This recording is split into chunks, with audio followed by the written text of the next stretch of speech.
What up, Long Beach? Welcome back to your home for everything local sports. It's JJ. This highlight video is brought to you by Naples Rib Company, the perfect place to cater your team's next event. A beautiful Saturday to crown some champions in Cerritos. We've got the Southern Section Girls Division Championships for track and field. We start with the 4x100 relay, the fastest 400 meters of the day. Long Beach Poly in lane 3, Milliken in lane 9. Good start for the track rabbits, Smith, Perkins, Barrett, and Augustine. Milliken would end up finishing 9th. Poly falling behind here on the second turn until Ariana Augustine takes the baton and passes 3 teams like Hawk Harrelson. Basically runs her team into the Masters meet as the 8th of 9 teams to qualify with a 47.25. The first alternate, El Toro, was passed there, 47.74. Augustine just getting her storybook day started in the 100 meter in lane 4 there on the left. Wilson's Kiera King in lane 2. She would finish 6th, but this race was Augustine's as she takes the title with a personal best 11.64.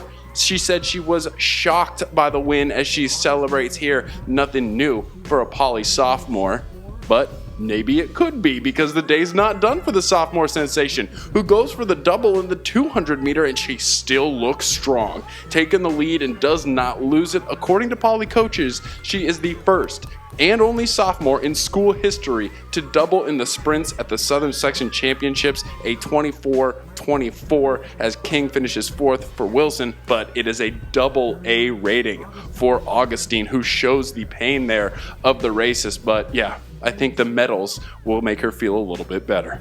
To the D2 1600, the mile, as La Mirada's Samantha Huerta, the senior, qualified with a 4-minute 55-second mile, about the same as last year when she reached the Masters meet, but a string of unfortunate events kept her from the state. She's drafting her opponents, getting some help from her friends, and she finishes 2nd with a 4:54. She will be going to Masters. St. Joseph's well represented by Larissa Enriquez, and a great story from the senior as Larissa explains it all. She was hurt last year, underperformed, but came back with her best year in high school. In the 100 meter, she PRs with a 12:03, 4th place, and she finishes 5th in the 200. Another small Jesuit school, Valley Christian, well represented by Marian Ledesma. She took on the incredible challenge of doubling in the 400 and 800 meter races. I am not envious. Sophomore showing incredible heart, and the best from her, I'm sure, is yet to come. Speaking of good news, bad news, Los Al senior Ashley Willingham out there for the Division I 400 meter. She's in front at the turn, but she would end up running out of gas,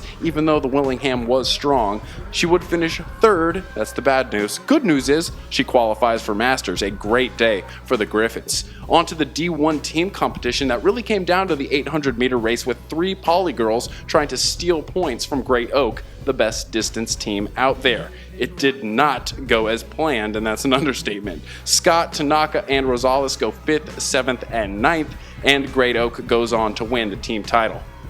Wilson hurdler Curran Washington, also putting in double duty in the 100 and 300 hurdles, finishes in the bottom of the field, and like the Rabbits, kind of a disappointing day for the Bruins. And speaking of the 300 meter hurdles, such a grueling race. This is the D2 race featuring Gabriella Smith from La Mirada, who finished 6th, and Tamia Prince from Mayfair, who's holding on tightly down the stretch for a 2nd place finish at 43.86. What are we doing to these kids? Or more specifically, what are they doing to themselves? Such a tough race. To the field events we go. Los Al senior Allison Parsons in the long and triple jump, and she would qualify for the Masters in the long jump with a jump over 18.2. Zane Smith for Poly in the long jump, but her jump of over 18 feet isn't quite enough to qualify for Masters. She will be the 3rd alternate at Masters meet back here at Cerritos College on Friday. Always a show, and plenty of local athletes going to be there. At the high jump, we didn't get video of Los Al Jr. Callie Givens' successful jump, but she did clear 5.3, and she'll be at the Masters meet as well. Finally, to the throwers in the shot put pit, Los Al's Famiel Saleh finishes 2nd in Division I with a toss of over 40 feet. She will be at Masters as well. Milliken's Brianne Monroy fouls 3 times, but on her last throw, it gets her to Masters. More from her in a second. Big story for Paramount's Eleni Williams. 3rd best discus throw of the day. That qualifies her for Masters, and she would also qualify in the shot put. We finish on a positive note for Monroy, who lost her grandfather this morning, but performs in his memory and is going to Masters in the shot put and the discus. Keep an eye out for a feature on that ramp. Thanks as always to all of our sponsors, including Long Beach Transit, who has stops on Route 1 at CSU Dominguez Hills, South Bay Pavilion, and the StubHub Center. Like I said, that Masters meet is on Friday night back at Cerritos College, and you're going to find all of your track and field championship coverage right here at GazetteSports.com and the Press Telegram.